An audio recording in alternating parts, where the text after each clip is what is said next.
অভিষেক বন্দ্যোপাধ্যায় জিজ্ঞেস করেছেন আরে শওকত ভাঙড়ের খবর কি, বলছে 100% জিতবে, তাহলে তুই ভাঙড়ে দাঁড়া। কি বলবেন? একেবারে ভাঙড়ের বিধানসভার বিধায়ক ছিল শওকত মোল্লা, এখন এসছে ভাঙড়ে তৃণমূলের প্রার্থী হয়ে, আর একদিকে নওশাদ সিদ্দিকী আইএসএফ এর প্রার্থী। কি বলবেন? দেখুন, আমাদের 2021 সালে সংযুক্ত মোর্চার পক্ষ থেকে আমাদের ভাঙড় বিধানসভার বিধায়ক মোহাম্মদ নওশাদ সিদ্দিকী মহাশয় ভাঙড়ের মানুষ থানাতে উপহার দিয়েছিলেন এবং বিধানসভায় পাঠিয়েছিলেন ভাঙড়ের মানুষের জন্য এবং রাজ্যের মানুষের জন্য। আজ গোটা 5 বছর তিনি পারফরমেন্স করেছেন। কোথায় কি লাগবে, কার কি দিলে ভালো হয়, কোথায় স্টল হলে, কোথায় কলেজ হলে, কোথায় পানীয় জল, কোথায় রাস্তা, তার জন্য তিনি 5টা বছর পারফরমেন্স করেছেন।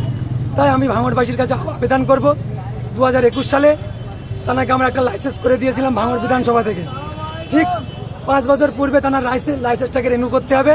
তাই ভাঙড়বাসীর কাছে আহ্বান করব, আবার তাকে লাইসেন্সটা রিনিউ করে দিয়ে 2026 সাল থেকে 31 সাল পর্যন্ত বিধানসভা তথা আইনসভার মধ্যে যেখানে রাজ্যের মানুষের সর্বস্ব আইন পাশ হয়, সেখানে যে চোখে চোখ রেখে সরকারের বিপক্ষে স্পিকারের সামনে তিনি মানুষের কথা বলতে পারেন, সেই সুযোগটুকু ভাঙড়ের মানুষ কাছে ইন্ডিয়ান সেকুলার ফ্রন্টের পক্ষ থেকে আমরা আহ্বান করব। জাতি ধর্ম নির্বিশেষে মা বোনেদের কাছে আহ্বান করব, খামচিহ্নে ভোট দিয়ে 29 এপ্রিল আসছে দিন, খামচিহ্নে ভোট দিন দিয়ে ভাইজানকে বিপুল ভোটে জয়যুক্ত করে আমরা আবার বিধানসভায় পাঠাতে চাই। আর যে শওকত মোল্লার কথা বলছেন, শওকত মোল্লার আমাদের রাজ্যের তৃণমূল কংগ্রেসের সাধারণ সম্পাদক অভিষেক বন্দ্যোপাধ্যায় জিজ্ঞেস করেছেন আরে শওকত ভাঙড়ের খবর কি, বলছে 100% জিতবে, তাহলে তুই ভাঙড়ে দাঁড়া।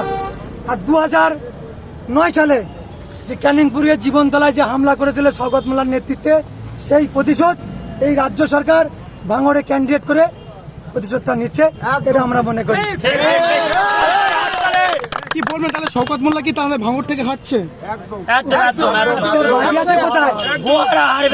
বাকি আছে কোথায়? যখন ক্যান্ডিডেট হওয়ার সাথে সাথে ও বুঝে গেছে আমি হেরে যাব, সেই জন্য তিনি নিজের বিধানসভায় আন্দোলন শুরু করেছে। মানুষ কি বোকা আছে? মানুষ কি হেউড়ে আছে? এটা কি মনে হয়? আর নওশাদ সিদ্দিকী আমার একটা ব্র্যান্ড, আজকে তো সবে টেলার দিয়েছে, শুধু সময়ের অপেক্ষা। মানুষ অপেক্ষায় আছে যে কখন 29 নির্বাচন, 29 এপ্রিল আসছে দিন, শওকত মোল্লা বলছে তো নওশাদ সিদ্দিকীকে ভাঙড় থেকে হারাবো। কি বলবেন? ঘোড়ার ডিম, ও কি হারাবে? অলরেডি তো উনি হেরেই গেছে, কোনো কথা হবে না কেন গুরু, হার। ওরা লিখছে, ওরা একটা স্লোগান দিচ্ছে, যত করবে হামলা জিতবে আমার বাংলা।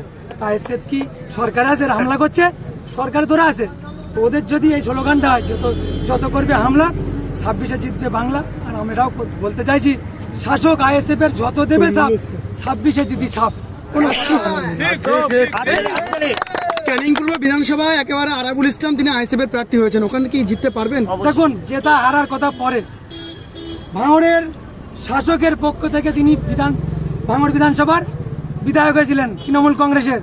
সেই দল তার মাটির সঙ্গে মিশে দিয়েছে তার সম্মান, সেই সম্মানের পুনরায় আব্বাস ভাইজান এবং আমাদের দলের চেয়ারম্যান মোহাম্মদ নওশাদ সিদ্দিকী মহাশয় এবং ভাঙড়বাসীর মানুষ তাকে সম্মানীয় বীজ রোপণ করে দিয়েছে আরাবুল ইসলামের বাড়িতে। তাই শওকত মোল্লা আরাবুল ইসলামের কাছে আশা করব, ভাঙড়ের মানুষের সাথে ভাইজানের স্বার্থে, ভাইজানের সম্মানের অর্থে সেই বীজটাকে ভালো করে সার মাটি জল পানি দিয়ে ভালো করে সম্মানটাকে তুমি নিজে বাঁচিয়ে নাও। তিনি তো শওকত মোল্লা বলছে যে আরাবুলের যদি বাপের ক্ষমতা থাকে ভাঙড়ে এই ক্যানিং এসে দাঁড়াবেন। কি বলবেন? দেখুন, বাপের বেটা শওকত মোল্লা করে, এখানে ভয় দেখিয়ে যে মিডিয়া এতটা লোক রয়েছে, মিডিয়ায় ভাষণবাজি করছি না। শওকত মোল্লা যদি যে কথাটা বলছে, যে কথাটা বললেন আমি রিপিট করব না, কারণ সবাই সকলেই বাপের বেটা। যদি ও সেরকম লোক হয়ে থাকে, তাহলে শাসকের জমাটা গায়ে থেকে খুলে নওশাদ সিদ্দিকীর মতো দল তৈরি করে ভাঙড় বিধানসভায় আসুক, তখনই বলবো উনি বাপের বেটা। তবে তার আগে ভাঙড়ে একেবারে কতটা সাড়া পেতে চলেছে নওশাদ সিদ্দিকী? দেখুন, আপনারা মিডিয়ার বন্ধু, আমাদের কথায় কথা না, আপনাদের সম্প্রচারে আজকে ভাঙড় সহ গোটা বাংলার মানুষ দেখবে নওশাদ সিদ্দিকী মহাশয় অলরেডি জিত ঘোষণা হয়ে গেছে। তার সামান্য নমুনা আজকে তিনি কিন্তু ইলেকশনের প্রচার করছে না, তিনি একটা জনসংযোগ করতে এসেছে। কাউকে আহ্বান করেনি, কাউকে 500 টাকা দিইনি, কাউকে বিরিয়ানি দেয়নি, কাউকে তেলও দিইনি। মানুষ ভালোবাসায় এসেছে, কারণ ভাঙড় বিধানসভার বিধায়ক আমরা জানি যে তিনি যখন একদিকে রাজ্য সরকার ভোট নিয়ে ক্যান্ডিডেট কোন কোন বিধানসভায় দেবে তাইলে পাগল। আমাদের রাজ্যে যারা বিরোধী দলনেতা তারাও সেই স্বার্থে পাগল। কিন্তু নওশাদ সিদ্দিকী মহাশয় এসআইআর এর শুরু থেকে মানুষের দ্বারে দ্বারে গিয়ে জনসংযোগের মাধ্যমে মানুষকে আশ্বস্ত করেছে। আপাতত 7 লক্ষ মানুষ বিচারাধীন আছে। নওশাদ সিদ্দিকীর চিন্তা ভাবনা একটাই যে 26-এ 60 লক্ষ মানুষ তারা ভোট দিতে পারবে কি পারবে না, তারা এই রাজ্যে থাকতে পারবে কি পারবে না, তারা এই দেশে থাকতে পারবে কি পারবে না, তাই নিয়ে তিনি সব সময় আলোচনা করছেন। সেই জন্য অনেক টালবাহানার পরে আজকে তিনি ভাঙড় বিধানসভার বিধায়ক হয়েছে, ইলেকশন ঘোষণা হয়েছে এবং প্রার্থী ঘোষণা হয়েছে। আজকে তিনি সেই জন্য র্যালি দিচ্ছেন। লাস্ট কোশ্চেন করবো যে আপনার গায়ে দেখতে পাচ্ছি আবির মাখানো, একেবারে প্রার্থী ঘোষণা হওয়ার সাথে সাথে আবির মাখানো, এটা কি জিত ঘোষণা? এগুলো মানুষের আবেগ, মানুষের ভালোবাসা। আমি অনেক রিকোয়েস্ট করেছিলাম যে আমি 5 ওয়াক্ত নামাজ কালাম করি, আমার গায়ে দিলে হবে না, আমাদের ভাইজানের ছাড়ে না, তা আমার আর না দিয়ে থাকে, আমি তখন ঠিক আছি বলে কপাল ভালো। একেবারে কি জিত ঘোষণা হতে পারে? হয় না, কোনো অসুবিধা নেই, কোনো অসুবিধা নেই। ভাঙড়ের মানুষ সর্বশক্তি দিয়ে লড়াই করবে, সর্বক্ষমতা দিয়ে লড়াই করবে। এর লড়াইয়ে কেউ পিছুপা হটবে না। কারণ আমরা দেখেছি 3টে গোল দিলে হ্যাট্রিক হয়, 3টে 6 মারলে হ্যাট্রিক হয়, 3টে আউট করলে হ্যাট্রিক হয়। আর যদি কেসে হ্যাট্রিক হয় সেটাও ভাঙড়ের মানুষ। আর যদি 294 বিধানসভার বিধায়কের যদি সম্মানীয় পুরস্কার করায়, তার নাম নওশাদ সিদ্দিকী, তার সৈনিক আমরা। এ লড়াই হবে এবং জিত রেডি হয়ে গেছে আমাদের।